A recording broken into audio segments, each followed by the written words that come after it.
Dr. Kwame Sarpong, let me ask you, do you agree that the special prosecutor should take an interest in this matter? Please unmute for me. Yes, Evans. At the end of the day, it's our money. And when our money is spent, it has to be spent appropriately. If it's not spent appropriately, the Constitution and our laws allow state institutions to investigate. And when culpability is found, for actions to be exacted. The special prosecutor is part of these state institutions. So if you ask me if I agree, it's a no-brainer. Because anyone who's read the audit report would be naive to think that these things happened because of an emergency. Like Daniel Domleva said,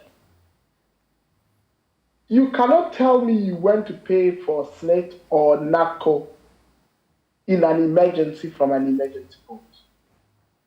You cannot tell me you paid for the construction of an isolation center for 4.5 million that was never built, and you didn't follow up because it was an emergency.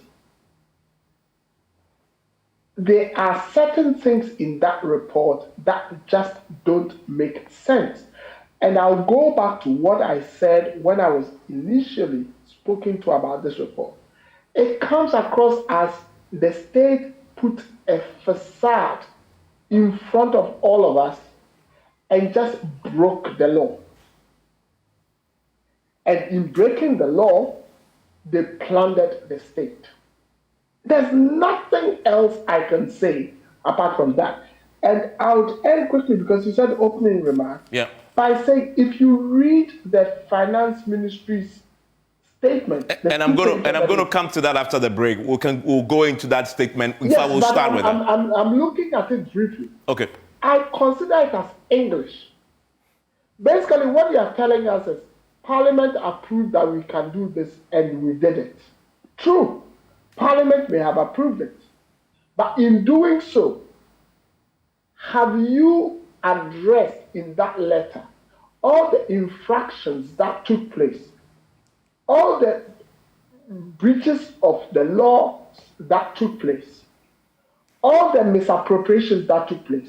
How can you just write to me, and I say me because I'm a taxpayer, you write to me and tell me, because Parliament allowed me to do this, I just went out and I did it without consideration for anything else, and now I am speaking to the implementing organizations to see how we can correct our anomalies. It's like what we say in our colloquial parlance. We are working on it. Things are far advanced. It's in the pipeline. That's all they told us. That letter is English. And it makes me more angry because it's like they don't even get it, that they wasted our money. And that's why I leave it, because I'll go down into the bonds they sold, why we are IMF, but I'll leave it at this point. Basically, they have written English to us, and they expect us to accept English as an explanation for massive infractions that your station has actually serialized and gone into it and said, we could have sent at least 1 billion cedis.